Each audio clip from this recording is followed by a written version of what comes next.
Hello, welcome to the NISNA Delegated Convention Training. My name is Judy Sheridan Gonzalez. I'm an ER nurse from the Bronx and the president of the New York State Nurses Association. We want to welcome you for your participation, for volunteering, for taking the time out of your life as a nurse, as a member of a family, to participate in this training and of course to participate in the convention. You may not realize it, but you are part of the history of this organization becoming more responsive to the nurses and to the communities that we serve. As part of our democratic process, we made big changes 6.5, 7 years ago, and you are part of that process, that very important process, in the decisions that you're going to make, the resolutions that you're going to vote on, the documents that you're going to read, and the information that you're bringing to the body of the convention delegates and also back to your hospitals, where the really important work begins in transmitting information, listening to your members, responding to your communities, and helping to build this organization to be the biggest and the best it possibly can be. Thank you once again. My name is Desma Holcomb. I'm the Director of Labor Education for the New York State Nurses Association, and my co-facilitator is? Hi, I'm Mark Brenner. I work at the University of Oregon in the Labor Education and Research Center. I've been working with NISNA for the last 7 years doing training education and strategic planning and strategic campaigns, so I'm very happy to be here with you guys. And if you all can introduce yourselves. I'm Ranglewa Lubanga. I work for the Administration for Children's Services as a nurse manager and a health consultant. I have been there for the past 20 years. Welcome. I'm Nicole Ferguson. I work at Morrisania, one of the Gotham facilities, and I've been a nurse for 22 years. Great. One more. No more? No. Oh, Judy. Dear Lord, jump in, my dear. My name is Judy Sheridan Gonzalez. I'm the president of NISNA, and I've been an ER nurse at Montefiore Medical Center in the Bronx for 35 years. Beg your pardon. Okay, so let's go over the agenda. We are now in the welcome, agenda review, and introductions. Next, we'll be introducing the delegate convention, which is going to be a little different from other conventions that NISNA has had. And what are your answering the question, what is my role as a delegate? Then we'll talk about how convention's going to work, including preparatory work and follow-up afterwards, and going over the agenda. Fourth will be NISNA's programs and priorities for 2019. This is basically NISNA's strategic plan that is developed by the board of directors, but reflects a lot of the work that you do as activists in the union. So we'll review those key points, and then we're going to do a mock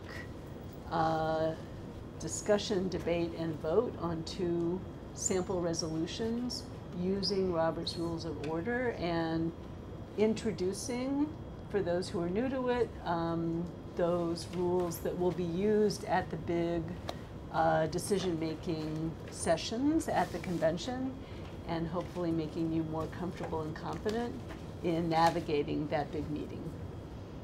So that is our plan for the next little while. Any questions about that? Okay. Sorry. Okay. So we're going to move to the next section, which is sort of talking about the delegate. I'm sorry, I forgot something. So could each of you just say briefly why you decided to run for delegate, to try and be a delegate, or got recruited for delegate? I got a really bad seat here. No one gets away. We'll rotate. Just to become more involved and, you know, find out what's really going on and what's being put on the table to help us better serve our patients, you know, be more informed.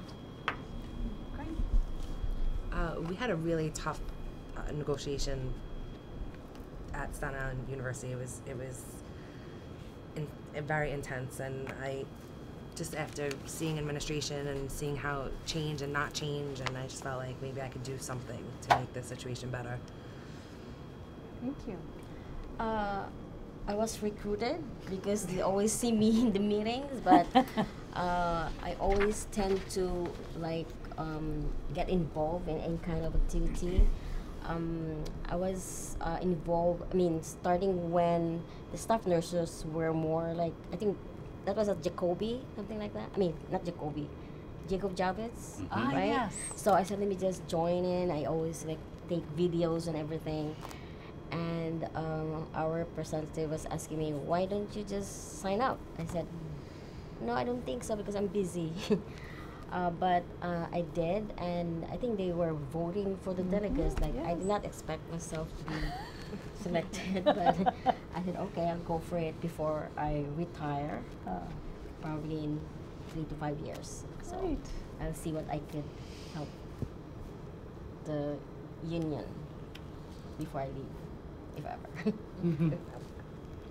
I was chosen by the nurses at the Administration for Children's Services on at 150 William to come and represent them at the delegate because I don't know what to do. So. Well, that's why we're here.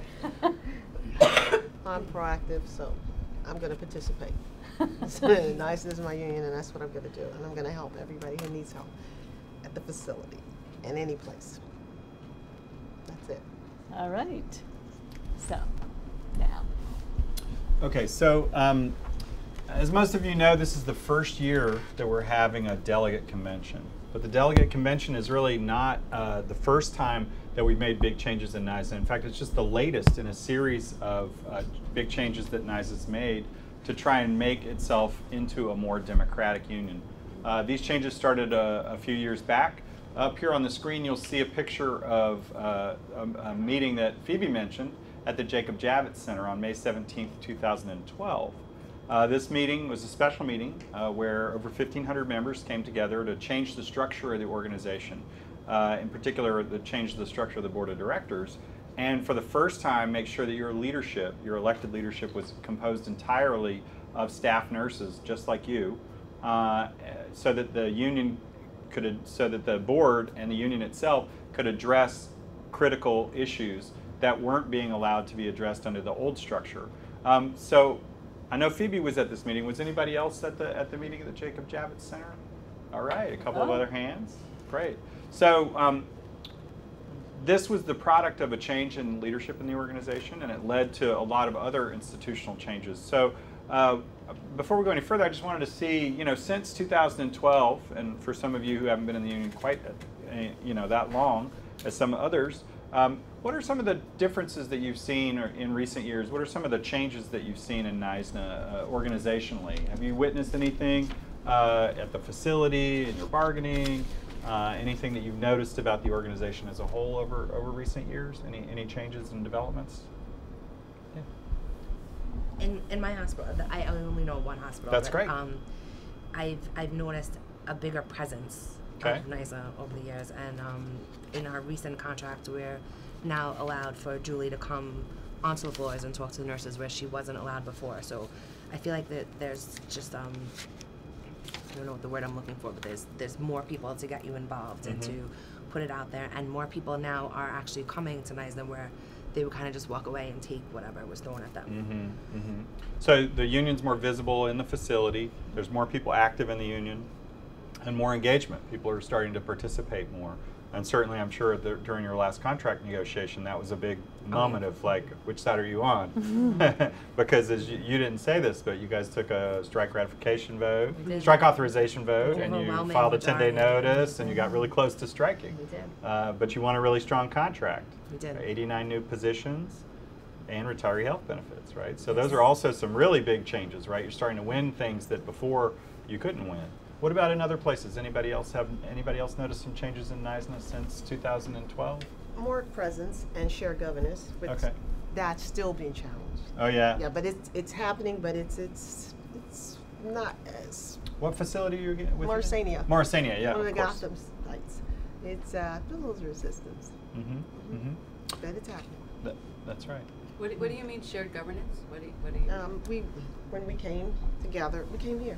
As a matter of fact, to our facility here, and they were talking about shared governance of the administrators and the nurses. And we're meeting more. Every month we're meeting now. That wasn't happening. We're meeting, and we're trying to make sure that everything is brought to the forefront we know about things that are going to happen to us instead of this is what it is, this is what's meant to be done, and that is that. Mm-hmm. So no, it's not like anymore. Now we talk. So you got more voice in the yes, facility. now, yes, we talk. That's great. That's great. What about beyond your own facility? Have you noticed anything about NYSNA in terms of its presence in politics? Or Yes, everywhere. Say more, what do you mean? Everywhere, parades, everything for every fight that's going on, you know, not just for NYSNA, for all the unions, for everything. Yes, the presence is strong. Right, so whether it's around our legislative priorities like safe staffing, trying to win a safe staffing bill in Albany, Yes. whether it's participating in, you know, community events and cultural events like Puerto Rican Day Parade or, you know, celebrating Chinese New Year's, whatever it might be, NYSNA is visible. And as you mentioned, we're trying to be a much bigger part of the city labor movement, of the state labor movement. We're participating a lot more with other unions, working with unions in our own facilities. I don't know if you've noticed that in your own facility where you're sort of doing more things together. Like, are you guys at Staten Island, do you see more collaboration with 1199 and the service and tech? yeah. What did that look like? 1199 has always supported us, and in our facility we've always supported them. But I actually realized how much we deal with other unions when we went to Puerto Rico. How it was really kind of incredible to see all these different people just come together and Right. kind of just became one. It was pretty amazing. Right, but this is another way that you brought up something just for everybody else who doesn't know. One of the things that NYSNA's been doing a lot of is not just doing work in the community here, but we're doing work very much specific to your skills as nurses around disaster relief. Because as you all know, with the changing climate, there's a lot more extreme weather events. We're having typhoons, hurricanes, and now nurses regularly are participating in relief missions and doing work in other places. And so you were in Puerto Rico with the union members from all different unions in the city, right? Great. Did you want to say anything? We went with NYSNA, but when we got down there, we were with other unions and Right. unions you wouldn't even think of. Like? Like it was like 1199, right? Who had days like 1199, right? In Puerto Rico, kind of. It was an affiliate. And then and then we had the transit. So like They things that drove you us wouldn't around. even think of, you know, it was really. Right. I don't talk too much about it. It's a very emotional experience for me, but it was very humbling, and I would do Yeah. it again in a heartbeat. That nice. I feel like NYSNA gave me something that I would have never been able to do on my own. Right. Yeah, go ahead, Chief. So I think it's really important to understand how connected everything is. And as delegates, and people are going to be making decisions, sometimes it's hard. You think, I'm here in this convention and this is this sort of isolated circle, but it's not. With Hurricane Sandy, that woke us up about climate. We started to think, you know, what about climate? Because some people said, why is that part of our strategic plan? We said, well, we were all victimized by climate change. And then when we had these hurricanes and then we participated, we had gotten experience from nurses, not necessarily leaders of NYSNA. 1,000 members volunteered after Hurricane Sandy to help people. It was just a natural thing that we do. So we escalated that. But that is what helped us to develop our concept about climate change, why it became an important thing, the illnesses that people had, the water situation, the mold, all that kind of stuff. We're dealing with those tragedies, so we said that's why that has to be part of our agenda. And part of what you're going to do is you're going to help shape that agenda and build it and enrich it. It was informal before, now it's going to be formal. So your role is really important, and we really want to emphasize that. You've been doing it already. Every one of you have talked about, you kind of were like that already, right? But now it's much more formal, and you know, we can actually implement stuff that you really want to see happen. Yeah. So in addition to all the various ways you guys have brought up that NYSNA's changed, I just wanted to mention two others that I think are really important. First off, the changes that happened on May 17th, 2012 expanded the leadership at the top of the union. We expanded our board of directors to 21 members. We made sure that there's guaranteed regional representation, so people from Western New York, people from Central New York, people from Westchester and the Hudson Valley, that it's not just the New York City nurses that are running the show, because even though most of our members are in the New York City metro area, we want to make sure that we are truly the New York State Nurses Association. So that's not only built a more geographically diverse leadership, it's also allowed us to have a much more racially diverse leadership and much more diversity across specialties, and we just have a much more depth among the leadership. Now, that change was really important, but this convention is really, I think, a huge step in the organization's development, because this is the first time. I mean, the convention has always been the highest decision-making body of the union, but this is the first time that everyone who's participating in that convention has been elected by their coworkers. So you guys are coming to represent your coworkers from your facility by their choice, right? They said, we want you to do this for us. And so now when the convention makes a decision, it's really going to be representative of all of the will of the members of this organization. And so you're going to be joined with 619 other elected delegates just like you, all the LBU leaders from across the state, our statewide officers. So this is really, when you guys make a decision now, it's going to carry a lot more weight than it ever has in the past because of who you are as elected representatives from your facility. And together, you guys are really going to set the agenda. As Judy said, it's, NYSNA has been, I mean, you're not waiting around for the first time you can have an elected delegated convention to do anything. You're doing stuff already. The organization has been moving and shaking, really. But this is the first time that you guys as elected representatives are really going to be able to say, this is where we want our organization to go over the next year, and you're set the priorities. So let me quickly talk about what are your expectations. What are the expectations for you? What are your responsibilities as delegates? First, you've already checked off one off the box, which is you're here. Attending orientation, getting a sense of what your responsibilities are. So second, obviously to attend the convention, which is December 7th and 8th at the Sheraton Times Square here in New York City. Once we set the location and date for the conventions in next year in 2019 and then 2020, you guys are elected to 3-year terms, so we expect you to come and participate in those. And this is part of why we wanted to move to a delegate structure, is so that we could actually make these meetings more in-depth, more rich. Because you're all elected, we know who we need to be talking to. We know who's going to be coming to vote on things. So we really have a chance to prepare pre-convention materials and have discussions and debate about what the organization's priorities should be. And we really want you to read all the pre-convention materials and prepare so that when you come to convention, you know what the issues are, you're ready to go. But the most important role I really want to emphasize with you is that, the convention is the highest body in the organization, and you guys are part of that decision making. But you're also the critical link back to the units, back to your facility, back to the members, right? You guys are the ones who are both going to make sure that at convention we're discussing the issues that are most important to your coworkers. But also, once we make decisions at convention, that those decisions come back down to our facility, and you're going to help make sure that we recruit leaders like yourselves to participate in putting the plan in action. So, it's not just that you show up and you vote on things. The expectation is that you're also going to help us put all these plans in motion. So it's really, it's a big job, but it's a very important job, and I'm sure all of you are going to do a great job at it. So that's sort of the broad assignment that you've taken on to be a convention delegate.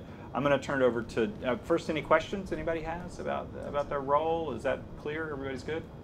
I'm going to turn it over to Desmond just to talk a little bit about the 2 days and make sure that everybody sort of understands how the flow is going to go. So I want to say a couple of logistical items. One is that actual registration form will be ready by the end of this week with all the logistical details and the information you need. And that while delegates are the ones who are going to be in the voting sessions, that all members are still welcome to come to convention, to come to the workshops, to observe the voting sessions if they want, but there'll also be a little alternate programming for them. So we don't want anyone who's come in the past and hasn't been elected as a delegate to feel like, oh, I'm not a delegate, I can't go. No, the convention is open to all. So I just wanted to clarify that. You have a special obligation to come, but it's still open to all members. So let's talk about what's going to happen. Okay, day one, Friday, December 7th. The official convention kickoff is at 11, and so that is so that everybody from all across the state can be there in time for the formal opening of the convention by traveling that morning. But there will be morning workshops available. So if you come that morning, there will be workshops to do before the official opening of the convention, which I encourage you to go to. Now we are switching the lunchtime panel on Friday and the rally for the Healthcare New Yorkers Deserve on Saturday. So the rally will be Friday. And that reminds me that the theme of the whole convention is delivering the healthcare New Yorkers deserve. So that encompasses several dimensions of our concerns. Clearly, we want to be able to provide quality care at the bedside, and that means safe staffing and nurse autonomy. But it also means something bigger, which is, are the services provided in the community that need to be there? All the big hospitals want to do all the knee and hip replacements, and nobody wants to take care of people with diabetes and addiction, which don't make as much money but are desperately needed. So there's a constant tug of war around that, not only in terms of private hospitals and where they're growing and where they try and close units, but also funding for public safety net hospitals, and is that adequate for the communities? So we as nurse patient advocates look beyond our own unit and think about the health of the state. And so that is part of what's embodied in our goal, is to deliver the healthcare New Yorkers deserve more broadly in the unit, but all the way up. And then of course, there's certain things that are decided nationally, right, around government funding that we have to think about, because they end up having effects down in our clinics and hospitals. May I add one point? Yeah. So, of course, everything we do is about our patients. You know, we provide a service to the community. That's why nurses are the most respected profession every year. But it's really important to be aware that the forces against staffing, the forces against a Medicare for all system, the forces against doing something about climate change that's affecting our communities, all the social determinants of health that we recognize are making our communities ill, those forces are very powerful. They're corporate forces who are about making money. That's why we say patients before profits, every patient's a VIP. We want a level playing field for healthcare. So it's very important that we put in our context, everything that we do in the context of the community and the patients. We do it anyway, but it's important to emphasize it. That's why our motto is not the staffing we need. It's the healthcare New Yorkers deserve. Because in order to deal with these very heavily moneyed forces, these corporate forces, we don't have that money, but we do have the people. But the people in our organization is 42,000. You know, New York is, what, 16 million people. We need to capture those hearts and minds of the people that already trust us and let them understand that together we have so much power because we have so many of us. And it's hard when all these people have money, they put ads on TV and so forth. But it's important to remember that what we call the narrative that we explain whenever because I bet you in a year or two, some of you are going to be doing public speaking all over the place. Don't get scared. But that's the narrative, because we feel it and we need to express it. Because if we are going to win the things we need, we've got to unite with our community and get that people power together to deal with that money power. Okay. So, so after the lunchtime rally, which will include our allies among unions, in the community, and among elected officials, we will come back inside for workshops that are related to the resolutions we're going to be considering. So that's one change in the convention, that in the 2 hours or hour and a half before we go into the business meeting and deliberate on negotiating protest of assignment campaigns, organizing the unorganized, you've had a chance to be in a workshop on one of those topics and both think about it more deeply and also start to talk with people in the workshop about what should we do about this problem? How can we do things better? So there are 3 themes that we've grouped the resolutions in topical themes. And so the first round of resolutions will be on building power on the job and in our communities. So that's what the workshops will focus on. Then we'll have dinner with a speaker and a dance. But don't stay out too late, because there's morning workshops. Now, some people, it depends how much you need to have accredited classes and a certain number of hours in order to get your day off from the job. But we will have what you need, both in terms of workshops and also take-home readings and quizzes. So the morning workshops will lead into the next two resolution sections, one on building a political movement to challenge the status quo, which is part of what Judy was just discussing, and then promoting racial, economic, and social justice, so which touches more broadly on things like what's going on in Puerto Rico, or social determinants of health, and other issues like that. So, but after the morning workshops and before the first deliberations, there'll be a morning plenary, which we are hoping will be a congressional speaker on Medicare for all. So then instead of a lunchtime rally, there'll be lunchtime panel, and our hope is union nurse leaders, not only from NISNA, but from other states and other countries. So that should be really interesting. Okay, so then another round of debate and discussion on resolutions, and then workshops at the end, again, assuming you need some continuing education credits on a variety of topics, everything from nursing practice, health and safety, labor topics, political topics, etc. So that is our convention.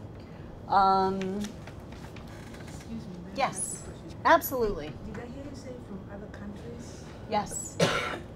So, such as India, Brazil, China. I mean, these are places where we have sent some delegations, and so we're inviting some of those folks to come. Do you have a connection with a? No, I'm from South Africa. I'm just wondering. Ah, Yeah, we're going to, Ari's going to South Africa. Once we have that meeting, we can invite them there. okay.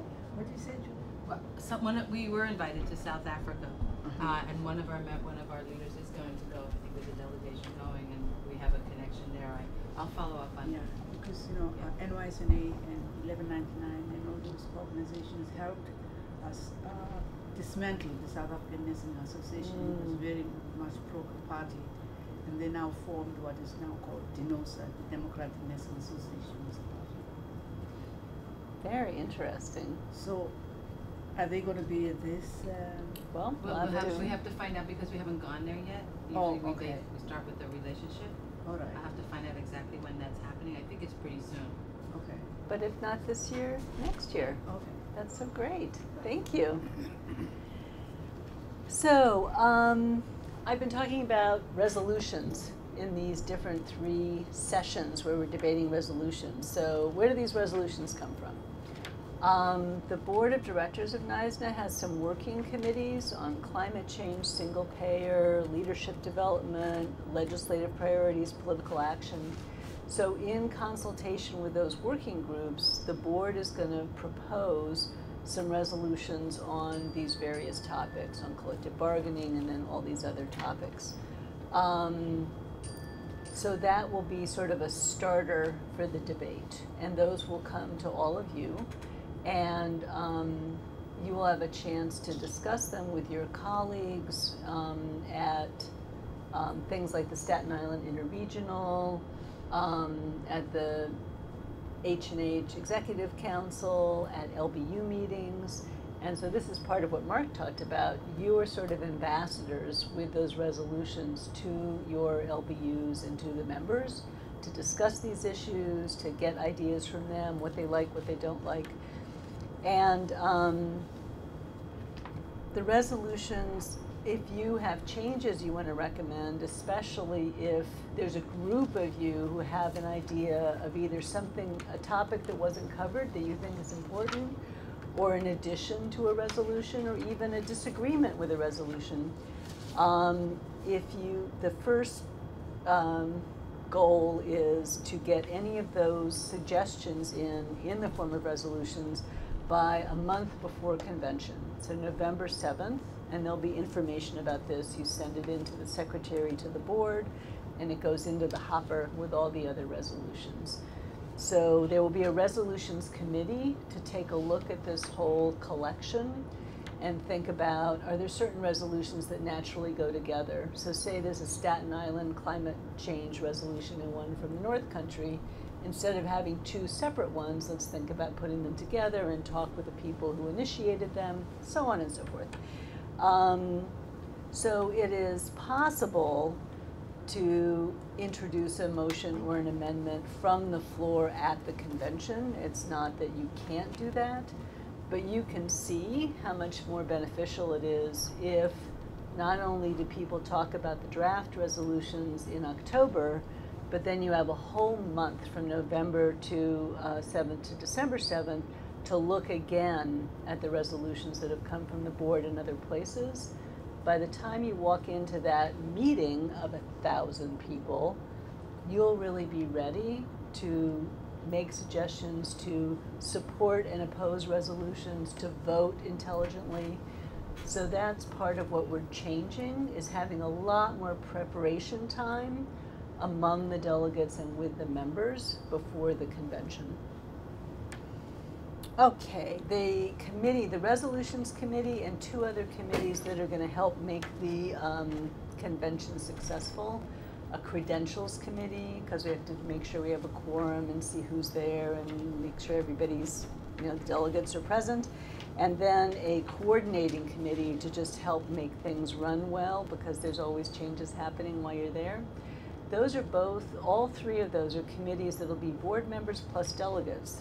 So if you have a passion for resolutions or for credentialing or for helping to organize a big event, you should volunteer to be on one of those committees. That's another opportunity for your own growth and leadership, and it will certainly help us because many hands make light work. So any questions about all of that?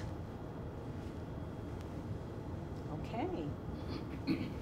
Next. So most of the rest of the day we're going to talk about how the meeting functions, because a big convention like ours operates under specific rules, so that we can ensure participation. It's not the way most of our union meetings work. But before we talk about how, in practice, how convention operates, I just wanted to quickly talk a little bit about what topics are we going to be discussing at convention, just so you have a sense of what's coming your way. As Desma said, our convention is going to be divided into 3 different sort of business meetings. Each of them is going to have a theme. And we're going to take up resolutions where we discuss key issues underneath that theme. Now, first off, I just want to flag, why are we talking so much about resolutions? And the reason is because when we, as a big body, want to come together and actually make a decision, we need to start our discussions from an actual proposal. What are we going to do? Now, convention is not getting as specific as saying, well, we're going to assign 3 people to work on this project from August 16th to August 23rd.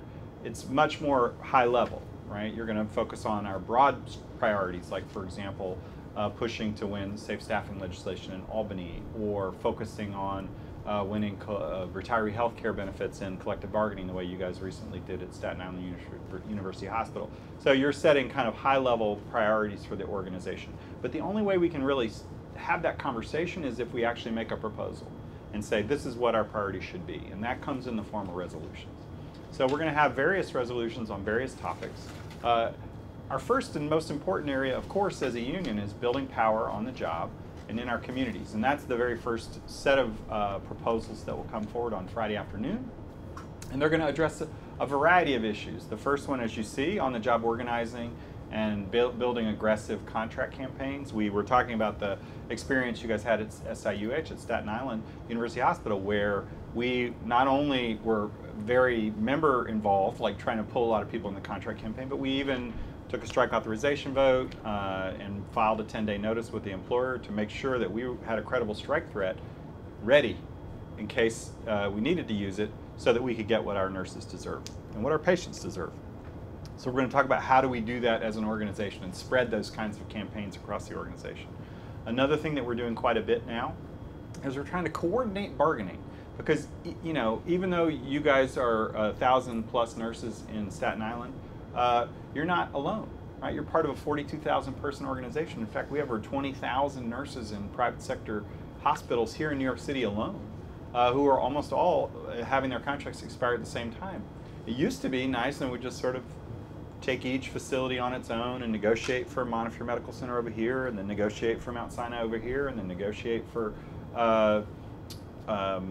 Brooklyn Hospital over here, and we never talked to each other. And 4 years ago, for the very first time, we actually started to coordinate our campaigns so that we had very similar proposals on the table, trying to raise standards for everybody and harmonize, because 1199 has the same standard in all of our facilities. Why don't we? Why don't we get the best of all of our contracts? So we were trying to push in that direction. And more importantly, we have over 9,000 nurses in the public sector, several of you here today. And the public sector and the private sector are stronger together. So how do we build solidarity between the public sector and the private sector? You guys are going in, your contract expires at the, I think June 30th. I'm not sure, next year, 2019. Right. And so 9,000 of our members are going to be in bargaining almost at the same time as 20,000 of our other members. Let's try and coordinate that. Another big campaign that we're going to be focusing on, another big issue that we're going to be discussing is organizing the unorganized. How many folks have heard about what NYSNA has been able to do up at Albany Medical Center? Anybody read about it in the New York Nurse or seen it on the website, got an email about it? Very exciting news. We brought 2,000 nurses at Albany, 2,400 nurses at Albany Medical Center into NYSNA for the first time. This is the biggest organizing victory that the union has had in Most unions forever. Most unions in New York State, it's where a celebrity It's very event. big, yes. And so that means we've got over 2,000 new members in NYSNA, and it's really important because it's one of the biggest hospitals in the upstate region, and it's a way for us to make sure that our standards that we have here in New York City and other unionized hospitals aren't eroded by our the non-union hospitals, that we're not an island of security in a sea of insecurity. So we're raising the bar for nurses all over the state, but it's not just in unorganized facilities. Case managers at Staten Island University Hospital were recently organized 2 years ago. Mount Sinai, we've organized CRNAs and nurse practitioners. So even in our own facilities, there are some titles that have not been in the union, and we're trying to get them into the union. And nurse midwives. That's right. At Jacoby, and some other case managers, I think, has been an issue, right? Trying to bring them And the into mayorals and union. an H&H, that's right, that's right. Another key theme is going to be, how do we do this work? We all know that we can't do it through paid staff. We can't do it through just 1 or 2 LBU leaders. We need many, many hands. So how do we recruit and develop leaders to try and take our campaign forward, to really move this vision of the healthcare New Yorkers deserve and make it a reality? So we need to recruit and develop exponentially more leaders than we've got. So how are we going to do that? And last but not least, as Judy mentioned, we can't do it without finding allies. And we have lots of allies because, as she mentioned, you guys are the most respected profession in the country. Everybody looks to nurses for guidance, and you're very trusted. In so your family, in your church, in your neighborhood. Exactly. So why don't we You know take how it that credibility that you have out into the broader world and recruit allies in our communities, recruit allies among the patients that we serve, and build alliances with other unions, because as we mentioned, we for a long time we're operating on our own, but we really want to expand. So I'm curious, let me just stop quickly and ask, in terms of these issues, does anybody have some examples of how we've been working already on some of these questions and challenges? I mean, I already mentioned the new organizing that we've seen, both at Staten Island and Albany Med. Any other ways that you guys have seen NYSNA doing some of this?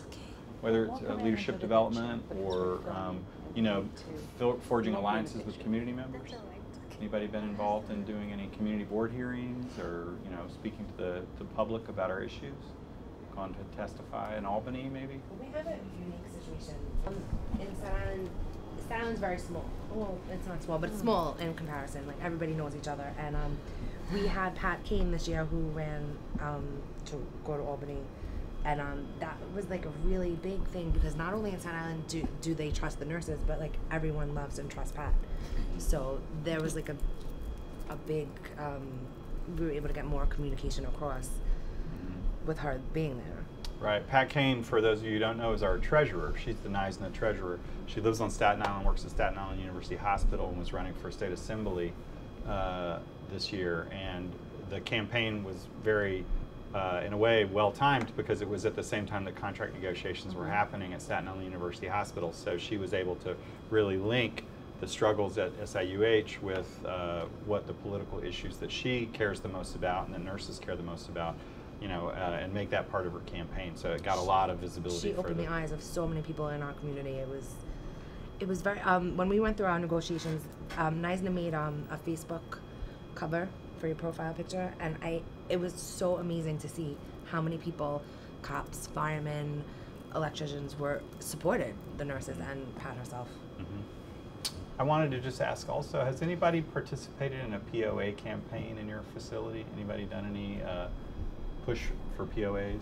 Yes. Yeah? Yes. Tell us some more about it. What did you guys, what was It's the kind of issue? difficult though.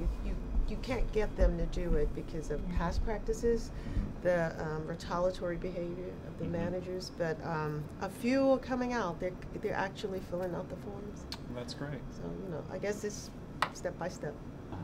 And did you guys have an example of Staten Island you wanted to share? No, just I feel like NISNA is becoming a lot more proactive in encouraging the nurses to fill out the POAs, and basically telling them that, like you were saying, fear of like retaliation and stuff was sort of keeping people, in the back, not wanting to speak up. But NISNA is really making it a point to let the nurses know that in order for there to be change, we have to have a voice. So, really encouraging the POAs, and I feel like there's actually an increase in them, at least filling them out and taking the time to fill them out. Ever since our contracts, Right. the nurses saw how that we were able to do something there, and now it's almost like we just let's keep going forward. Keep let's it going. do more. We can do That's this. right. That's right. The reason I bring up the protest of assignment is because this is one of the ways that we have learned we can really effectively address problems on the job. If you've ever filed a grievance, you know that it can take forever to get your grievance from the beginning to the end. And it doesn't feel powerful. It doesn't solve the problem oftentimes. And it feels like everybody's sort of living in a state of suspended animation, waiting to see, well, what's going to happen. But we've learned that, especially when we do POA campaigns strategically on units that are having really bad staffing, or when there's a really acute issue that we can tackle, that we can get immediate results. Like we can get, dozens of new nurses within weeks sometimes if we do it right. And so that's the kind of on-the-job organizing that we're talking about, as opposed to just using grievances to try and solve worksite problems. How do we do on-the-job organizing? That's another example. That's why I wanted to ask if anybody had done that, because that's the kind of thing that even if you're not in negotiations, even if you don't almost go on strike, you might have still had an experience with. Judy? Just to add, so the thing about the Hold on, POAs. just one. But let's also ask our new person who just got here after you're done. Yeah, who are you? So hi, introduce yourself. I'm Jaded. So we're the dependent mass transit. So anyway, during negotiations, we have a billboard sign, this big, signed by almost everybody, and brought to Marcus Avenue in Long Island, to corporate Northwell. Yeah. Because What hospital do you work at? same thing, Staten Staten Island Oh, Hospital. Staten Island. Oh, great. Okay. And what's your name? Maria. Welcome. Hi. Thanks Hi. for joining us. Nice to see where you all work, fighting for us. So we Oh, got that you billboard. delivered to corporate headquarters. Yeah. Oh, I saw the video of The that. giant That was awesome. petition. That was yeah. fabulous. John But- Cordello is a fireball. Yeah. Yeah. 2 more slides and Yeah. not gonna But talk I again. find it hard to encourage colleagues to give you an example. We're not supposed to be transporting really from recovery room to different units, unless of course if they're on oxygen or need to be having monitoring, or if they're critically ill. They need nursing in the way, right? Right, but I don't know what ideas or ways to encourage colleagues to really encourage you. You find it a problem, write a POA. They said nothing's gonna happen. I said no. I said every month our committee reviews all our POAs. Nothing might not happen today, but that's something that they present to HR. But That's right. I keep repeating that, so I don't know if they'll, And that's why they elected you delegate. Because We'll let Maria, You're a we'll leader. let Maria talk about it. Solve that problem. So Great. we have just a few more minutes for the next Yeah, two points, so- but go ahead. So the thing about POAs that's important is that there's multi-tier effect of a POA. The first thing that we really have to emphasize to the nurses is if anything happens, because of understaffing, because you're doing something that's not within your scope, because you're doing something like transporting a patient, but you're still responsible for the other one in the recovery room. And when you go to court, they're going to say, well, you know, were you not responsible for this patient? What did you do? The POA protects you. You know, initially the POA is supposed to get you help or get you what you need. That's the first reason. Sometimes you get that. It's like an algorithm. You know how we do the algorithm for CPR? So the first algorithm is get me the help I need. Doesn't work? Somebody sighs and says, I'm not doing it for whatever reason, I'm not doing it. Now you share responsibility for whatever goes wrong. Something's going to go wrong. I need help. I'm not giving you help. Okay, now you're sharing liability with me. Something goes wrong, it's on you, not just on me, because I already told you. That's very first thing for the individual to know. I got to protect myself, my license, my patient. Second piece is these things get reviewed. We can identify troubled units within the facility, and at some point we can get somewhere. That's where the POA campaign comes in. I work in an ED. We were terribly understaffed. People were totally overwhelmed, really miserable, and we had the same problem. People didn't want to fill out POAs, retaliation. We said, look, we're going to have a campaign, and we have a plan. We share what the plan is to have everybody fill it out every day, because every day is dangerous. We're going to prepare a report with the anecdotals on it. What are the problems? What are the laws that are being violated? What are the standards that are being violated?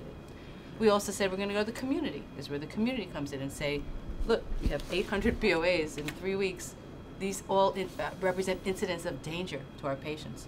And as a result, the community board wrote letters to the hospital. We started preparing a report we're going to submit to the Department of Health. Every nurse was on board, except for the few who never are on board. And remember, some people will never be on board. Don't worry about that. So everybody was in it, everybody was on it, everybody planned it. And suddenly, 4 weeks later, we got 22 new positions, where they never had the ability to have those positions. And that's just one example, because it was being together, people participating, people owning it. It wasn't to be able to say, oh, the union did this, I did this. I filled out the form. You just filled out a form, you didn't go to a meeting. You went to a meeting. You know, you spoke to the community board. Everybody did something different, and they all felt part of it, and they all could thrill in the victory of getting these 22 positions. So it's just kind of understanding that process, but, you know, tell people that story, you know, because that's a really important way to win, when everybody owns it, plans it, and is part of it. And then you get a little victory. We needed like 50 positions, but we got 22. That's nothing to sneeze at. When somebody says, I don't have the money to hire anyone. Right. Just a little sharing. Right. Yeah, so we're going to talk a little bit more, we're going to talk a lot at convention about these types of campaigns and how we can move them forward. So that's what some of the workshops are for. Let me just really quickly tell you about what some of the other topics are going to be. Obviously, our union power issues around our power on the job and in the community is the most important. But we're also going to really contribute, hopefully, to building a political movement to change the status quo. As you guys all have seen with the September primaries, there's a lot of shaking up of New York State politics. We hope that's going to break in our favor to actually finally get safe staffing ratios in Albany. We want to also move forward our Medicare for All bill, which is called the New York Health Act. But we've got to defend, while we're moving things forward, we're also playing defense. So we're playing offense and we're playing defense. And in this case, one of the defensive moves that we're trying to do, there's three. First is we're trying to defend against the corporatization of healthcare. You know, think about the hospital where you work, like Northwell. Yeah. Northwell thinks like a Fortune 500 company, right? Like, how do I expand my profits?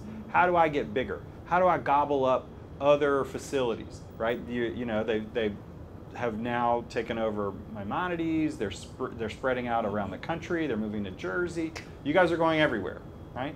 And so how do we keep those sort of profits over patients mindsets out of healthcare in New York State? Because it's detrimental to our patients. We know that.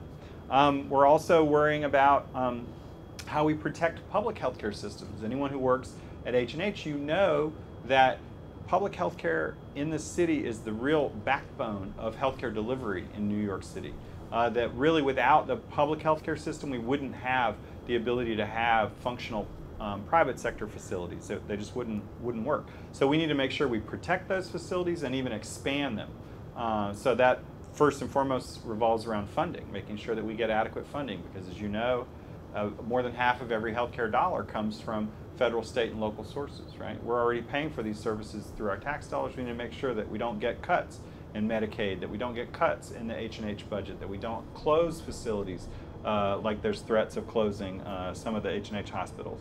And last but not least, one of the defensive moves that we're playing is around our scope of practice. Every year there's efforts to try and restrict your scope of practice, to take medicine delivery out of the registered nurse function and give it to an unlicensed healthcare provider. There's all kinds of ways that the legislature tries to monkey with your scope of practice, and so we've got to play defense there too.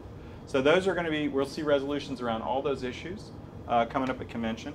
And last but not least, we're going to move on to the other ways that we're really functioning as a union. Our other set of priorities are really around promoting racial, economic, and social justice. As you all know, the things that affect a patient's health don't start and stop at the front door of the hospital, right? In fact, the most important things are happening to them in their communities, in their day-to-day lives. And so we, as healthcare providers, really need to address the social determinants of health that contribute, in particular, to racial and class disparities and inequalities in our country, in our society, in our communities here in New York. So we really want to try and address those social determinants of health and reduce those racial and class inequalities, because that's a goal that as healthcare providers we all share. We want to talk about public health, not just public health generally, but specifically as it relates to climate, because as Judy mentioned with Hurricane Sandy and all these other extreme climate events, we are seeing the impact on our patients, we're seeing the impact on our communities, so we want to talk about how we can respond to that. And one of the ways we've been responding is through disaster relief and recovery. So we want to talk about how we can provide disaster relief through our sister organization, the New York Response Network, which is a way to coordinate disaster relief among nurses in New York through NYRN. Last but not least, we want to make sure we're addressing the incidents and root causes of violence, both in our workplaces and in our communities, and that we're talking about the ways we can defend immigrant workers on the job, as well as in our neighborhoods. Because, for example, one very important case that was really central to NYSNA was in the Albany Medical Center organizing drive. There was a very strong group, a very big group of Filipino nurses at Albany Med. And management threatened them. They threatened to send them back. They said that they were going to be separated from their families. They really tried to use the fact that they were not U.S. citizens to bully them and intimidate them and threaten them. So we fortunately were able to kind of rally around that specific subset of the nurses at Albany Med and really investigate any illegal behavior the employer was doing and use our relations with the Department of Labor in the state of New York to try and defend those nurses and defend our organizing efforts in Albany Medical Center. But you know, whether it's employers discriminating against people, whether it's sort of some of the ways that our immigrant patients are now sort of having their healthcare decisions impacted by what's happening federally and even here in New York State, we want to address that because it affects our patients. It's part of something that is really central to the way we're functioning as healthcare providers. So those are our sort of big themes. Those are some of the topics that we know are going to come forward. Any quick questions before we move into actual discussion and debate? Anybody have anything they want to say? So the thing I wanted to point out to you about this first resolution, building NYSNA's power through member education and organizing, is the way that it is structured. So if you're thinking of proposing your own resolution from your area, from your hospital system, they usually start with whereas statements, which are basically, here are my assumptions, here are our shared goals. So what is the foundation for what I'm going to recommend that we do together? Because the therefore, as NYSNA member leaders, we will, is that action piece. So, and you'll notice that starting 2 years ago, instead of writing resolutions that said, you know, we need safe staffing, it's critical to patient care, therefore NYSNA will fight to pass a safe staffing law.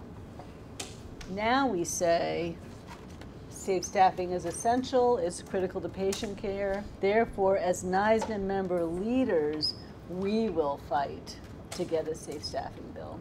Because NYSNA is not some superhero out there, right? You know, standing on top of this building and making things happen. NYSNA is all of us.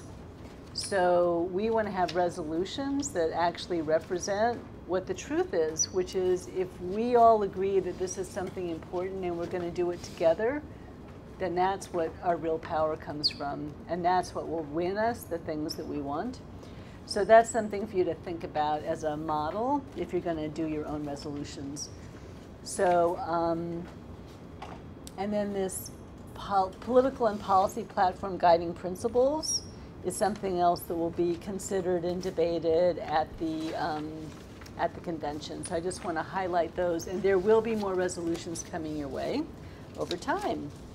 So let's talk about how that debate functions, how the Robert's Rules of Order work in NYSNA, what we're trying to achieve here. Let me just ask you for a second, how many of you have seen Robert's Rules of Order in action in a convention or any other kind of meeting that you've ever been at, community meeting, church meeting, community board? Watch a congressional debate? I'm sure people watching this Kavanaugh stuff. Yeah. Yes. So, do you remember when I think it was Kamala Harris arguing with somebody? There was something I saw. I mean, you see something where somebody says, I know this one with Kamala Harris was somebody was saying, "Oh, get over this race issue already. Get over it." And she said, "I will." One of the guys from the South was saying she should get over it, and then the chair said, "Please speak to the chair," because he was speaking to her. And then, but he didn't really make a big deal about it. And then she said, "Well, I'd like to tell you, blah, blah, blah." He said, "Please speak to the chair." No, I'm not. I'm talking to him. Please speak to the chair. That's Robert's Rules. You're not supposed to address one another. You're supposed to address the chair. Can you all see that? I mean, Yes, they're showing it on Facebook and everything. So, that's actually Robert's Rules. An example, right? Just, That's an example. I figured you probably don't realize that you're seeing Robert's Rules. Right. So how many of you have been to a NYSNA convention before? You? And you? So in voting body, do you remember people like put forward resolutions and they debate them and then you call the question to have a vote and that kind of thing? So that's what that is. Yeah. But I would say that in my experience in doing these orientations so far, most people are not familiar, comfortable, feel like they really know Robert's Rules and are ready to go into a meeting of 1,000 people and stand up and make a resolution or stand up in a debate. And so we're not going to make you expert parliamentarians, but we want you to have basic skills in Robert's Rules of Order so that every delegate, instead of feeling afraid to get up in the big meeting and not understanding what's going on, that you have a basic understanding and confidence in the rules of that meeting, and that you can, if you have something to say, you know how to get up, how to get the mic, and how to speak to it. So, but Robert's Rules of Order is not some abstract law that we worship for its own sake. It is a tool. And what we are about is having a democratic union. That's the big goal. And this is just one tool in our toolkit. So I'm just going to review briefly, you know, what do we mean by a democratic union? What does that look like? Because it's many aspects. One is that formal structures are transparent. Everybody knows who's on the board of directors. Everybody knows when the LBU meetings are. Everybody knows who their delegate and their LBU president is. It's not some hidden mystery who to go to when you have an issue and when you want to make a suggestion on changes in your hospital or policy. Second of all, decision makers are elected by members. So with having you elected as convention delegates, we have taken a big step forward. So not only is the board elected by the members, but the decision makers at convention have been elected by the members. Third, members can participate and raise issues as needed. So you talked about how the union's more visible. If you have a concern and you want to ask someone for union advice, you don't have to, you know, search for 2 months before you can get your hands on someone to talk to, right? They're right there. The rules are clear, and that's what we're going to talk about next for these kinds of debates. but also the union does what members care about and what members want. So union democracy starts on the unit and in the facilities.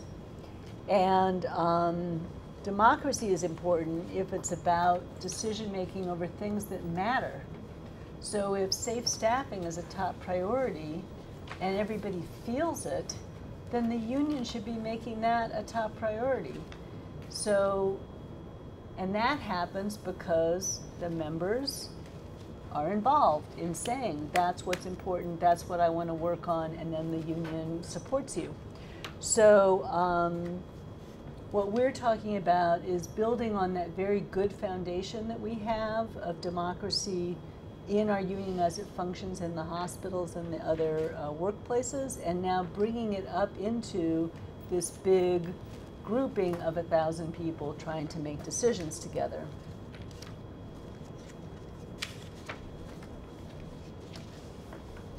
So the materials you got ahead of time, if you pre-registered, and that you got just now today, there's 2 short chapters in a book. The book is a labor notes book called Democracy is Power, which I recommend to you. And it talks about this issue of that rules need to support democracy and be a tool that we use to make a strong union, and not just for their own sake. And then it has simplified rules of order. What's great about this is it's a simple description and roadmap to the key Roberts Rules of Order. So that's something else that I think you'll find helpful if you look at it. And then the last thing in that packet was what I call a cheat sheet on Roberts Rules of Order. So this, right? Yeah. Good. All right, a big help. That's what we want. So I want you to pull that out right now. Here's what it looks like.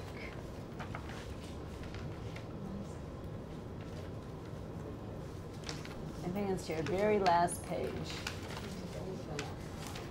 There you go.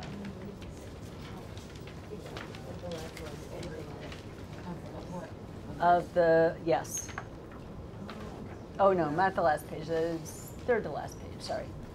Okay, so I want to just give you all a couple of minutes to review this. Now, if you already read it ahead of time, I want you to put a check mark by what you think some of the most important ones are that you think you might be using or that are most commonly used in the voting body of NYSNA.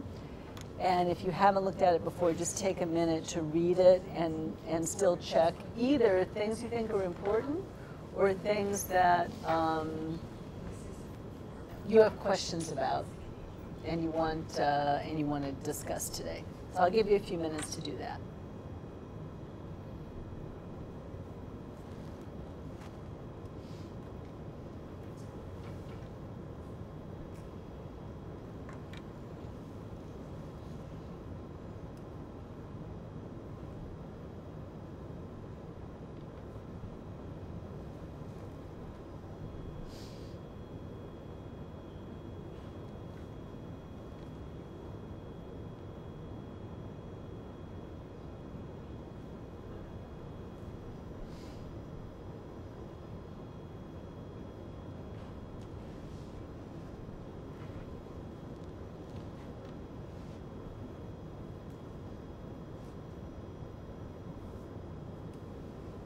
I'll be right back, just a sec.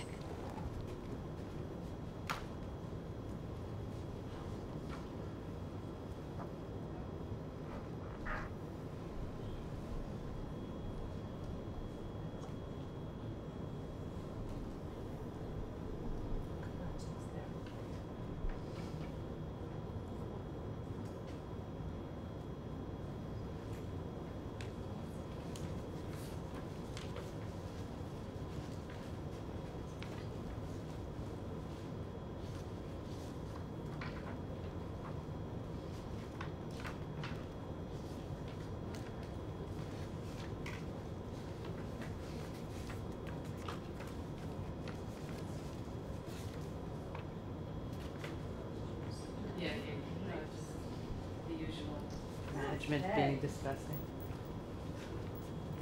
So tell me, what do you think are some of the ones that most commonly will be used? Me? Yep, Oh. yep. They're going to tell me. Oh. Yes, anybody. Well, I know we're going to, at some point, adjourn the meeting. That's often a unanimous motion, okay? And there's been occasions where there was noise or someone couldn't hear. Uh-huh, you've seen that, okay. Now, I just want to say that is usually not just I rise to a question of privilege, but I have a point of personal privilege. That's the phrase you'll hear more often in NYSNA. What else is something that we use a lot? Maybe to give closer study to something, like if you Mm-hmm. want to examine a motion further. Mm-hmm. That says, I move to refer the matter to a committee. Okay. How do we start off a resolution? What do we use here? Introduce business. Mm-hmm. I move that we adopt the resolution on union leadership development. Right? That's a typical way that a piece of the agenda would start. And if, say, Staten Island Interregional had a suggestion for changing a part of a resolution, because you have a chance to discuss it ahead of time, you would say, I move to amend this motion by, and then you'd have to have your, take out paragraph 2 and put in this instead. So one of the things that Mark talked about is really things have to be in writing in order to have a functioning debate with 1,000 people. So all the resolutions that come in by November 7th, they will be available to go up on the screen in front of everyone and be easy to read. So, and they'll be in your packets. I mean, so this is part of making it accessible for everybody in the room to know what we're talking about, to see the exact language. And so if you have an amendment that you put in before November 7th, that will also be able to go up on the screen. So and we use a form called a motion form if you're making a resolution that day, where you literally write down the wording of what you want to propose, and you have the originator sign it. And then, I'll give you this in just a sec. And usually when someone makes a motion, the chair says, do you have a second? Right? A second for the motion. So basically, if only one person out of 1,000 wants to talk about something, we're not talking about it. You have to have at least 2 people who say, that's worth discussing, let's talk about it. And of course, like with a POA, if you have 20 people, 30 people, 50 people, a committee, a region, the board who have recommended it, then that has even more strength. So, and on the form, you have to put the person who's originating the motion and the name of the second. So that, and the chair gets a copy and you keep a copy. So from the front of the room, they can say, well, we're going to put your amendment up on the screen, and it's being moved by you and seconded by this person, and then you can smoothly go through the debate. What do you want to say? So let me kind of walk you through how this is going to be. So people are going to put forward resolutions by November 7th, and you're all going to receive them, right? When you say resolution, like suggestions. So the resolutions are going to be, basically they have, the beginnings are called whereases. You hear whereas, blah, blah, blah, whereas, that's, why am I doing this, right? Whereas, and I'll give you an example. We've got, in your packet are documents. These are resolutions. That already are there. But let me give you an example of what the process would look like. So there's a resolution from the Climate Justice Committee. Whereas climate change causes terrible health, whatever, therefore be it resolved. The resolved is the action piece, right? The action piece is what you debate. Be it resolved that NYSNA sign on to the Community and Climate Protection Act and put resources to make sure it happens this year, or something like that. And you read that, you say, that sounds good, but I don't think that's enough. I think we need to have a committee in every region. So you might want to amend that. You want to amend that resolution. You already received that resolution. After the November 7th, we're not supposed to put forward big resolutions like that. But you read and you say, well, I agree with this, but that's not going to get this bill passed. I know that they have to do more than that. I think we need a subcommittee in every region to address this issue.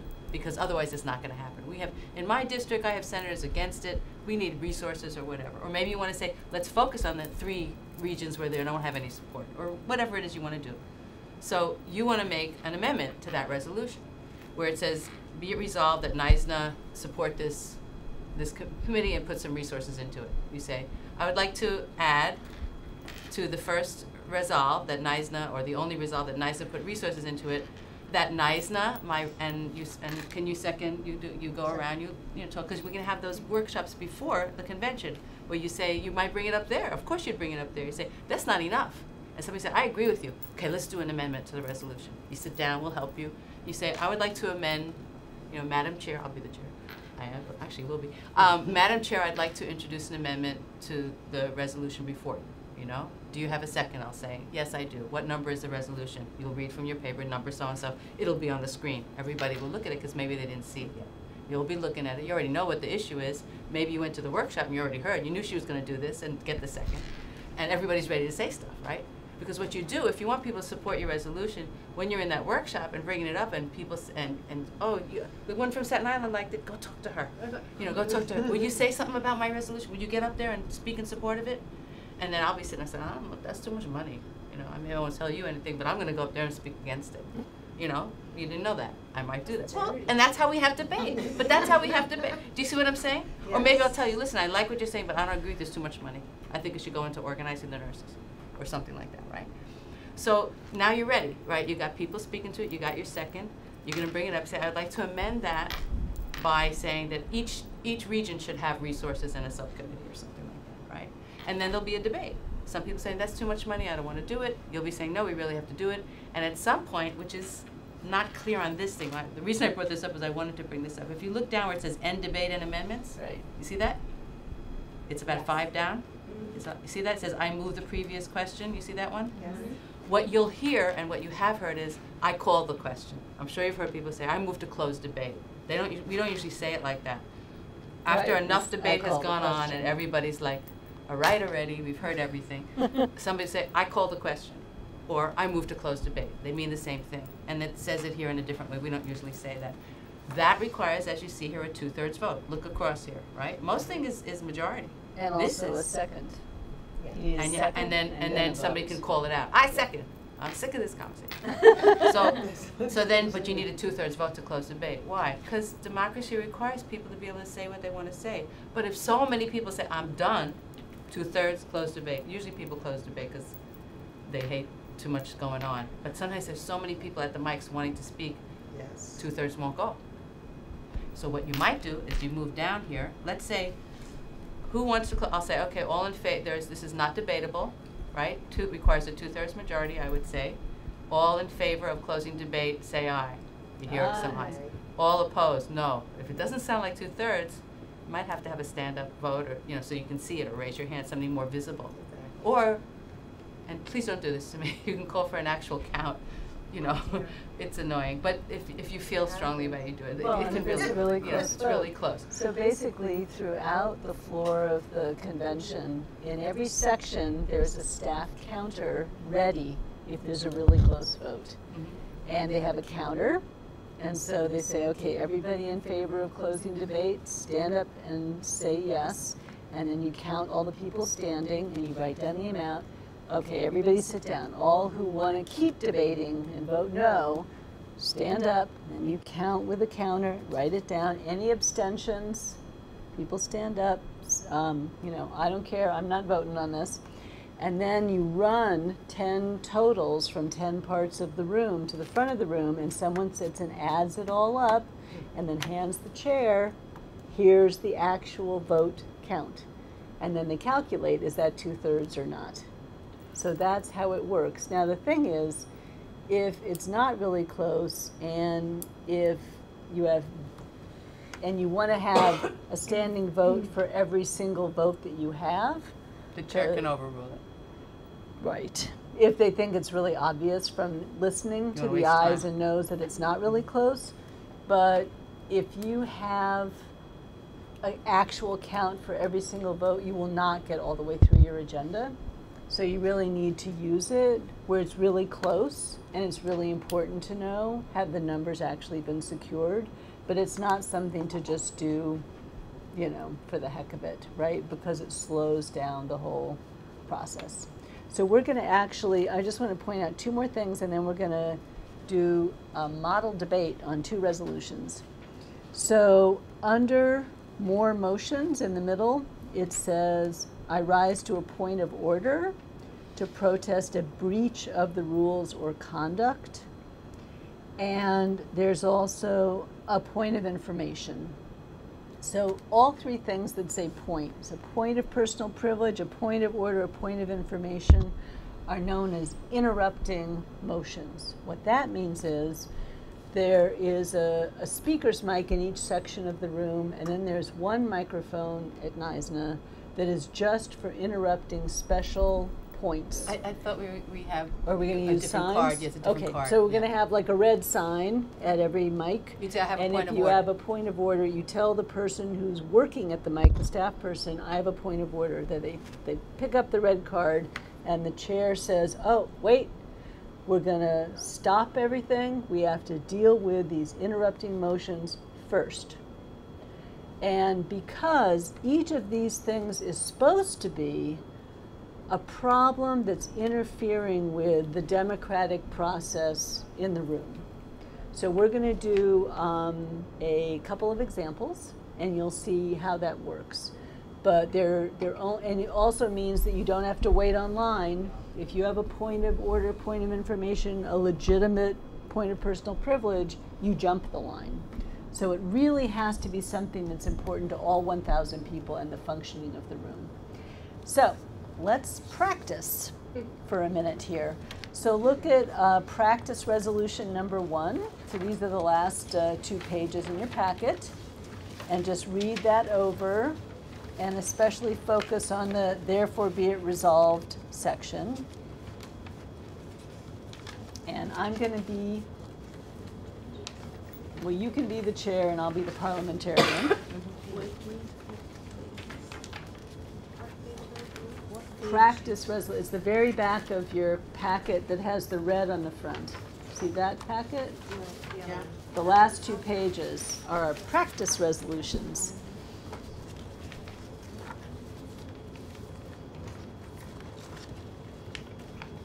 All right, and when I call on you, you're going to need this during the debate, okay? All the way back, very back. No, all the way back. There you go. The very last 2 pages. Sorry.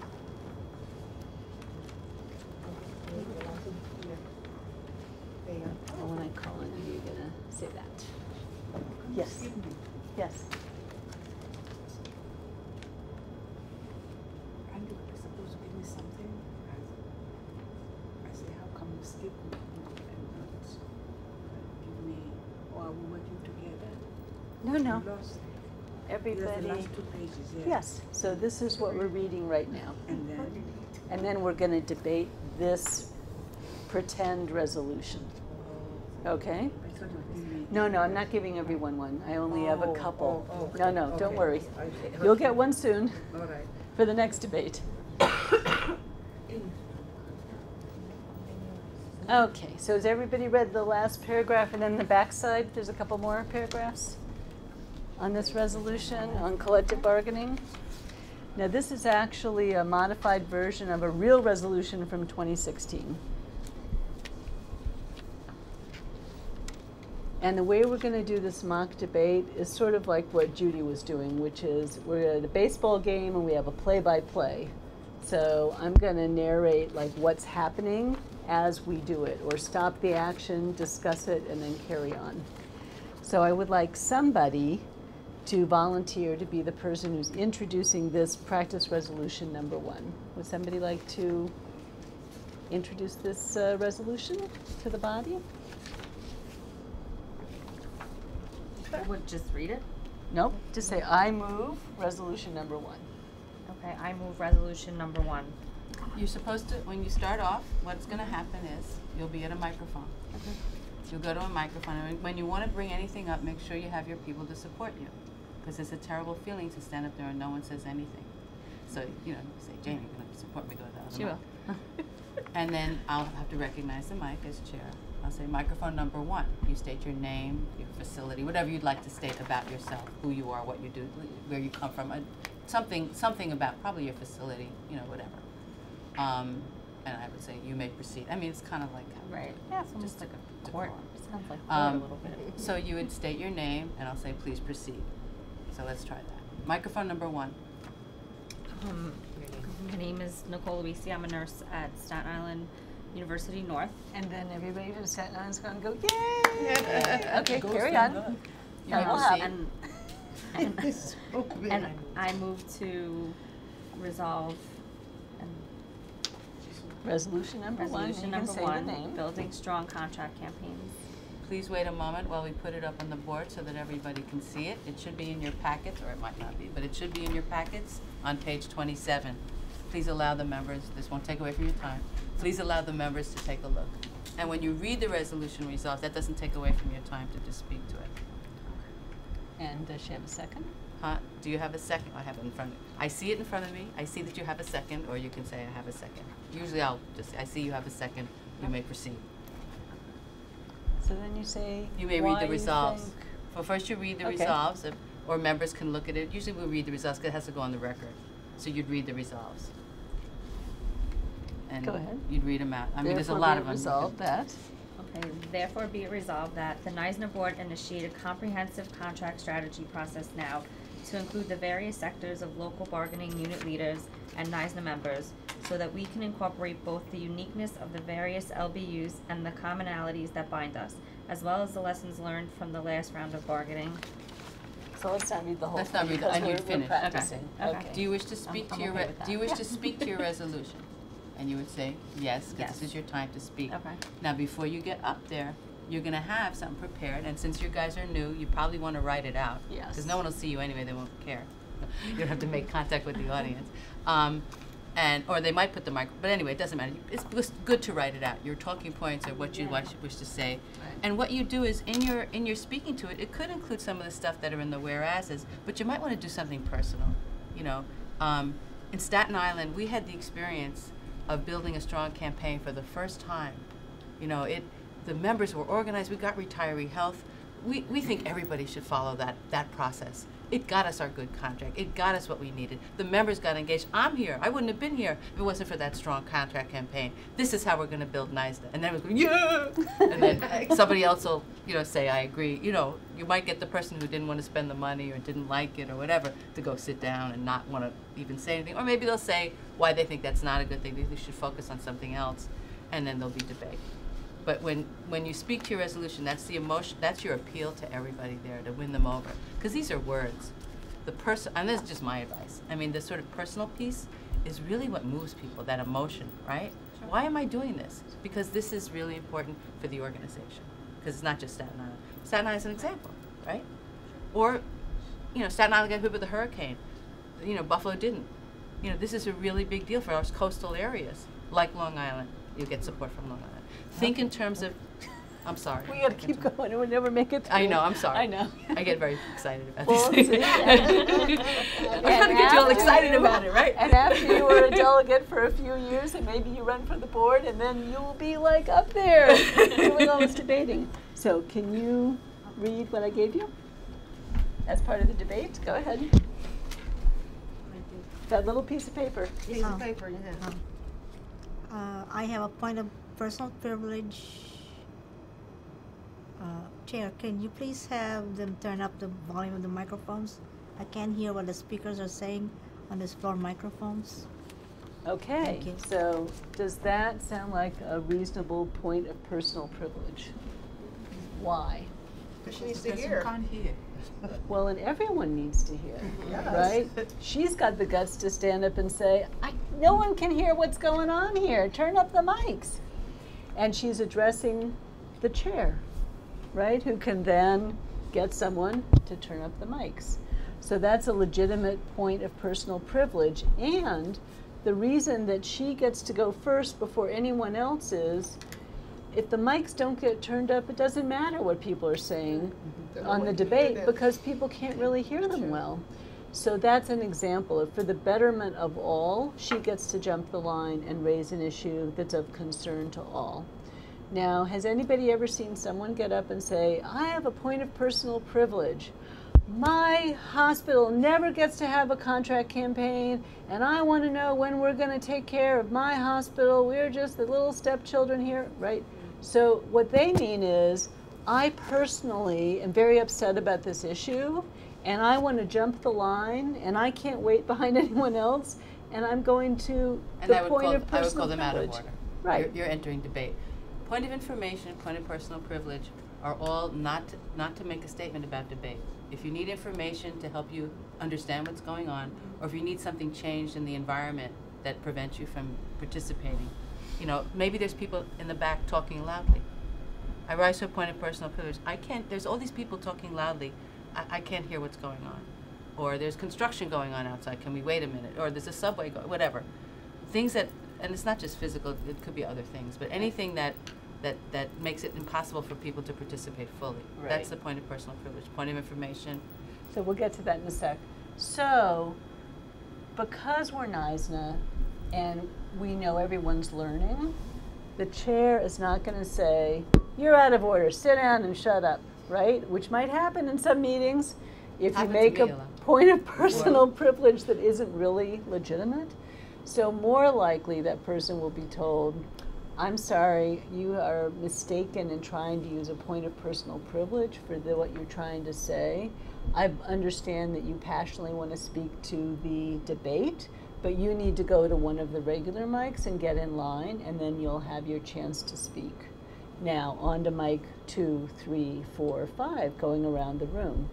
So I think that this is sort of like a learning debate environment is what we're trying to have. But I want any delegate who goes through this orientation to not make that mistake, to not get hot under the collar about an issue, run to, say I have a point of personal privilege when they don't really. Okay? So that's why we're. Suggestion, all you say is, I have a point of information or something. Well, we'll get to that in a minute. That's a. I'm sorry. So. I just have one question. Yes. So, the way that it would be set up, there would be like a separate, like, say, like you're saying, if you have a point that you want to address that's like specific to your hospital, what you're going through, whatever, you'd have to wait on a line at a mic. Yes. Right. Right. But to address a point of personal privilege, is there like a separate line or mic? Like, how would you? Front of the line, there's a staff person at every mic, and you say, staff person at the mic, I have a point of personal privilege. I can't hear because the mics are not up loud enough. And they'll say, oh, that sounds right. They'll hold up a red card. And the chair will go, wait, stop everything. We have some sort of interrupting motion here. And then they would have them speak. So the way it works on the stage is that somebody's sitting there watching all the monitors, right? And then they hand me little things. So whenever you go to a mic, they'll go like this, and then the person will write down microphone 2. And the next person goes microphone 2, and then microphone 3, microphone 1. And then somebody says, and they'll say interrupting motion. I have an interrupting motion at microphone 2, because they'll raise a different kind of a card. So that's how the chair knows. Don't kill the chair, because I don't always get the right information. Not my fault. Don't blame me. But they try to capture as people approach the mics, whoever's the monitor puts up a sign, and then they put 2, 1, 2, 2, 2, 3, 4, 5, so it's an order of as you appear. So you might want to consider being real close to the mics. Those of you who are going to introduce motions, sit near the mics. And you might want to start the debate. There's a lot of strategy going into this as well. You're new, but you'll see it real quick. Some people who know what they're doing, they'll have it all worked out. And you can be one of those people. Mm-hmm. Okay, so can you please now read from there? Okay. Madam Chair, I rise to support this motion. The more we've involved our members, the more we were involved in the community, the stronger we are. And the sooner we start planning and strategizing, the better. Now I would like to call the question. So that's close debate and have a vote. Yes. Okay. Now, the problem with what she just did, which was a trick that I gave her to do, is you can't be the last person to talk on the issue and then close the debate. That's not fair. if you want to call the question, you have to get up and not say anything else, no matter what you're feeling, no matter what the last person just said. If you want to call the question, you get up and say, I'm calling the question. And that's all you can say. Because if you say, this is a great resolution, I support it, and then someone else who wants to speak against the motion is ready to talk, but you just called the question, you've cut off that other speaker. And that's not fair. So you can't have the last word and stop the debate in the same moment. That's not cool. As we all do it as parents, I know. So you might. So one of your strategies. You have to do this, and our discussion is now over. Has anyone tried that? Yes. Okay, but it's not cool in a big debate. One of your strategies might be, so if you have something that's fairly popular, but you think debate might, you always want to get somebody there to call the question at some point. Be prepared to call the question or to close debate at a certain point once stuff is exhausted. I mean, because people forget to, then they'll talk forever. So it's good to get somebody to call the question. You know, at some point, they can always sit down again if they feel, like let's say you say, Judy, you're going to be the one to call the question. I'm third on line, right? And just before it's my turn to go, it's like a really spirited debate. For me to call the question may not be the right thing to do, so maybe I'll have something else to say, or I'll step aside and not call, you know. These are things that kind of become a little complicated, because the goal is that people participate, but don't exhaust everybody, because people do get exhausted. And being a chair is complicated, because I have to be sensitive to the group and see where is everybody going with this, right? The other thing to remember, and I don't think it's in the program, but I want you to be aware, if you lose your or your amendment, or it doesn't go the way you want, there are many ways to get things done that the whole organization doesn't have to do. Maybe Staten Island will take that issue up, for example, if the whole organization doesn't. You know what I mean? So there's always, or the next year, or you have to organize better. I didn't reach out to Buffalo. I should have reached out to Buffalo. They're the same issue. They didn't even know, and they'll tell you later, I didn't know. Why did you talk to me? You know what I mean? That's why we're all getting together as delegates. To the workshops before is very critical. That's where you're going to organize around your amendments. And maybe you won't have any amendments. Maybe it's just going to be a process of you learning and participating, and that's okay too. You know, this is a learning process. I've been doing this for 30 years, 35 years. You know, learning the hard way, getting called out of order all the time. So don't feel bad if you get called out of order. Don't feel bad if you make a mistake. Don't feel bad about anything. All of us on the stage, all the board members, we've all done it. Well, and there's a difference between, like, before 2012, when the change in the union happened, there would be NISNA conventions, and there would be voting body, and the union activists would get up and say, we need to be a fighting union, and they'd say, out of order. I'm sorry, we're going to table that motion till forever, till 5 years from now. We say, wait a minute, that's not fair. I'm going to challenge the chair. But unless a majority of people agree with you that they are unfairly shutting down your debate, you're not going to win at that moment. So, but this is not where we're at now, right? You are not like at war with the leadership of NISNA. We're all trying to work together to make NISNA better. So it's going to be a much friendlier environment than these people had to go through. So read practice resolution number 2. Can you all stay like 10 more minutes? Okay. Is that okay? I gotta go downstairs, yeah. And then I gotta go to Westchester. Okay, all right. So practice resolution number 2 on retiree health benefits.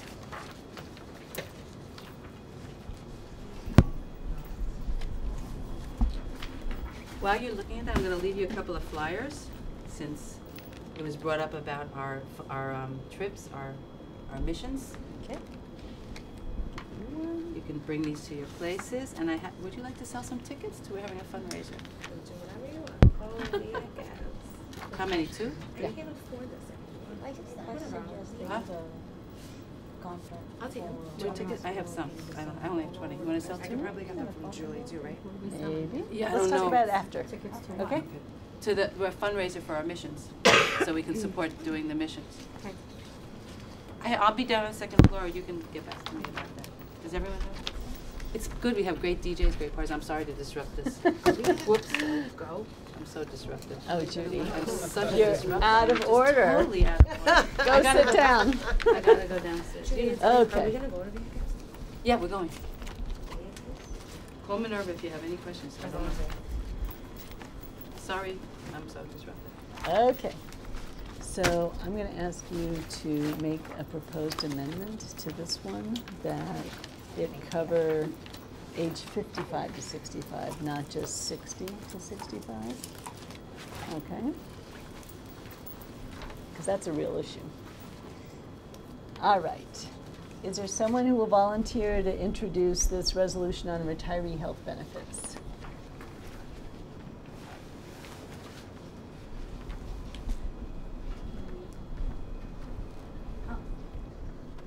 Just read this. Just the very end. Therefore, be it. Well, first of all, raise your hand, and I'll recognize you. Say your name. Hi. Good afternoon. My name is Maria Ariza from Staten Island University Hospital North. Okay. And I work at recovery room.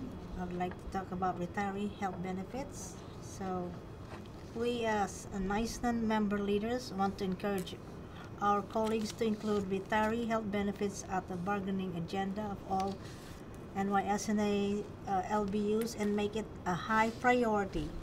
We want the NISNA trustees and the benefit fund to explore multiple options for retiree health benefits to support RNs in negotiations, including but not limited to NYSNA fund-related VEBA, VEBA. And does anybody not know what a VEBA is? Because this came up before. So it's a voluntary employee benefit association. And what it basically means, it's like a 401k for benefits. The employer puts money aside and members can take some money out, a certain amount every year, who have done early retirement, and they can use it either to pay a premium or to pay for actual medical expenses. So it doesn't really give you full health retiree benefits, but it gives you some money towards whatever you're going to try and do about having health benefits when you are taking early retirement. So it's like a partial reform on the way to full retiree health benefits. Okay, and do you have a second? Is there someone else who supports it? You going to second it? Great, okay. So do you want to speak to this for just a moment, why you think this is a good thing to have retiree health benefits? The retirees, well, inflation's going up, and we have to foresee the future, how Medicare costs, only paying 80% for retirees, and it'll be difficult for members to pay out of pocket. So I move that the chair consider this issue and Okay. no convention. Now, move your amendment. Get up at the mic. Oh. I recognize you. Introduce yourself. You're going to do all the this. first seat here. I'm I going to swear. do this. I'm gonna do this. Okay, you're gonna walk me through it. I though. am. Okay. So, My name is Nicole Risi. I'm a nurse at Staten Island University Hospital North. I move. I'd like to make an amendment. Make an amendment. There we go. I'd like to make an amendment that we move to change the early retirement age from 60 up to 65 to 55 up to 65. And then we have a second? Second. She is greasing the wheels of debate here. So do you want to speak to why you think it's important to extend that benefit to an earlier age? Why might nurses need that? Because this puts economic pressure on the nurses to work into their mid-60s, which can lead to worse health issues, both injuries and illness. All right. And this is a hard physical job. That's correct. And by 55, you may need to step down. I said I'd help you. That's the torturous part. Okay. So, and we've heard earlier in the debate about how you all had a really vigorous campaign and actually won some early retiree health benefits. Okay, so now, can you read what's on there? Yes. I have a point of information, but I have to introduce myself. Yes. I'm Phoebe Valentin. I'm the clinician in the Department of Psychiatry at Woodhull. I have a point of information. I need to ask the previous speaker for some information. How did you win retiree health benefits from your hospital? Okay, now, is that a legitimate point of information? No. And why is it not a legitimate point of information? It's more of a personal. Right, it's like, So is she addressing the chair?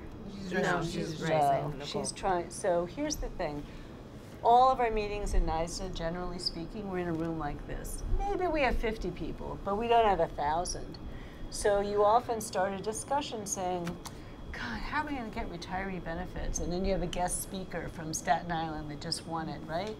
And you discuss things back and forth, and in the middle of the discussion you can say, could you tell me more about how you won that? And that's a perfectly normal thing, and we do it all the time in the union.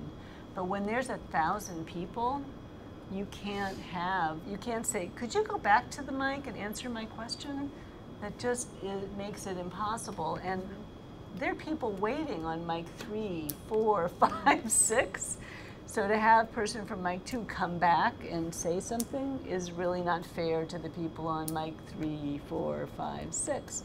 So if that is your concern, then you have some choices. One is you can just go to a regular mic and say, I think retiree health benefits would be great, but I don't see how we can win it. It's so hard. I hope that somebody else in this floor, in this room, can share with me how you could actually win retiree health benefits, because then I'll vote for this resolution. But if I think this is pie in the sky, I'm going to vote no, because I have things that I think are important to work on that are real. And I need to know, is this a real thing we could really win?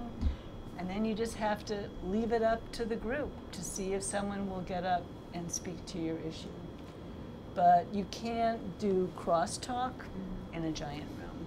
So a point of information is much more things like, to the chair, how much more time do we have on this agenda item? Or can you please clarify to me how many more resolutions we have to discuss before the end of the session today? Those are the kinds of things you can use as point of information, not like debating points among the people there. So, do you want to try one there? On the little sheet? Your turn, no, the little square. Yes. It's right, yes. You want me to do it again? Oh, no. No, I'm sorry. That's okay, yeah. Dear God, apologies. That's fine.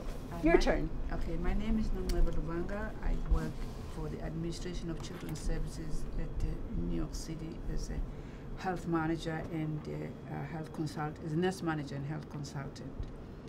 I have a point of information. Chair, could this resolution be merged with the other general resolution on collective bargaining goals? How would I proceed to do that? Now, is that a legitimate point of information?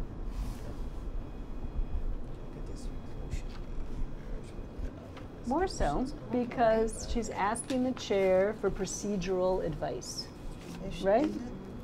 And so the chair can say, well, if you want to propose making that change, I suggest that you move to postpone the discussion for 30 minutes, an hour, however long it will take you to get together with the people who did the collective bargaining agenda motion and see if they want to put these two resolutions together as one. So that is your procedural option, is basically to like stop the debate and try and put these two things together by postponing the discussion and the decision until you have a chance to work on that. But to actually say, I would like to attach these two amendments to each other, that would be after you reach an agreement with the other person, and then you come back into a regular microphone and you'll say, we would like to propose a new resolution that we combine resolution 1 and resolution 4 into a single resolution on our collective bargaining agenda. Well, do you have a second? Yes, I do. And then you would be able to do it. but trying to get procedural advice from the chair is a legitimate point of information. So, one last thing, and then I will let you go. When someone has an amendment that they've suggested, that takes the center stage. We leave the basic resolution alone for a minute, and we debate the 55 versus 60 years old amendment. And until that is settled one way or the other, we can't go back to the general topic of retiree health care, okay? So this is one of the confusing things that happens when someone puts an amendment up. That is the only thing you can talk about until it's voted up or down. And you got in line originally to talk about the first resolution on retiree health care in general. So then you have to figure out, am I going to just step aside and let someone else in front of me who wants to talk about this issue of 55? Or am I going to talk about the issue of 55 versus 60? And then at some point someone will call the question. And so I'll say to you, all in favor of changing this retiree health benefit resolution to talk about getting health benefits from the age of 55 to 65. Who supports that? Say aye. Aye. All opposed? I think it's unrealistic. Say nay. And we actually are tied, so we're going to have to count the votes. Any abstentions? Okay. So, but let's say it passes. So then the chair will say, okay, now we're going to vote on the amended resolution. And they will have made the change on the screen, and we can now bring to a close the discussion on the goal of retiree health benefits. So, all in favor? Aye. Aye. All opposed? Any abstentions? The ayes have it. Congratulations, your resolution is passed, and we move on to the next item of business. So, does this help you feel a little bit more oriented around these procedures? And of course, practice makes perfect, right? And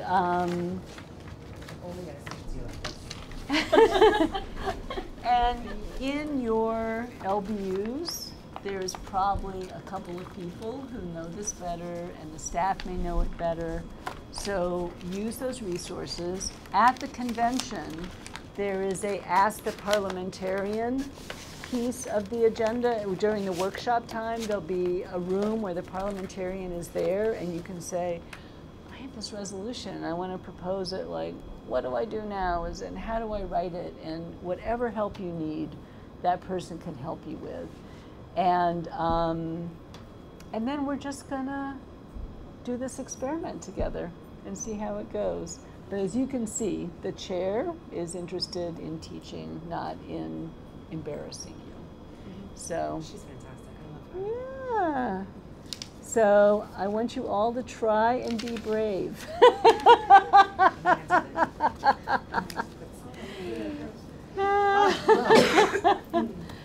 And I will see you all at convention. When is the next meeting? I mean, orientation. Well, this 2-hour class we're doing all around the union, and you only need to go to it once. Oh. So you are done now. There's one that's happening right now downstairs from 4 to 6, and there's going to be one in each borough, and there are various ones, and we're going to make a webinar.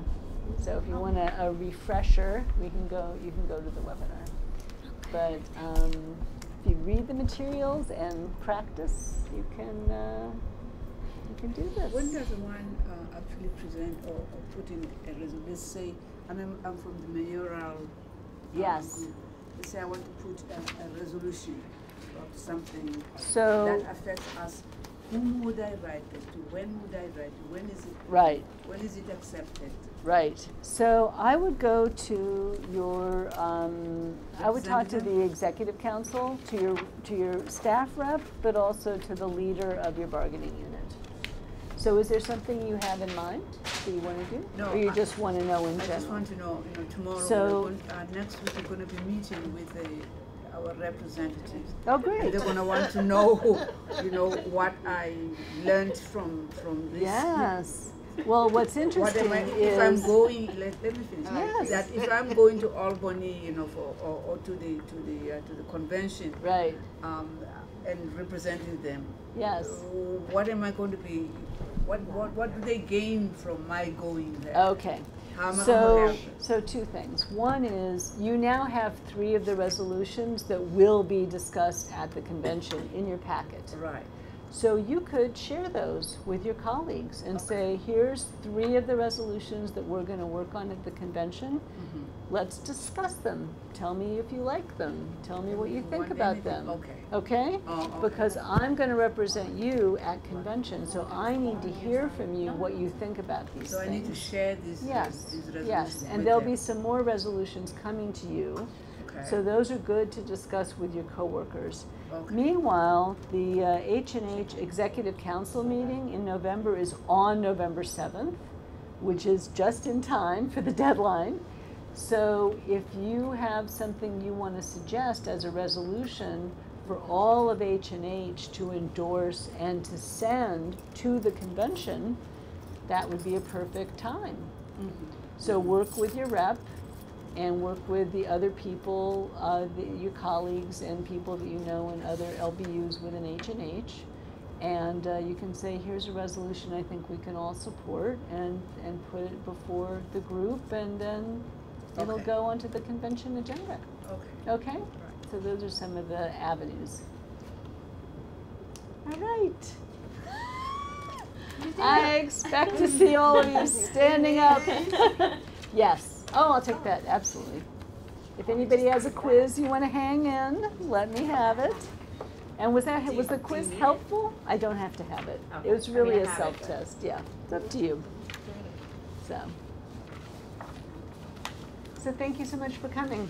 We done? Thank you. We're done. Can I get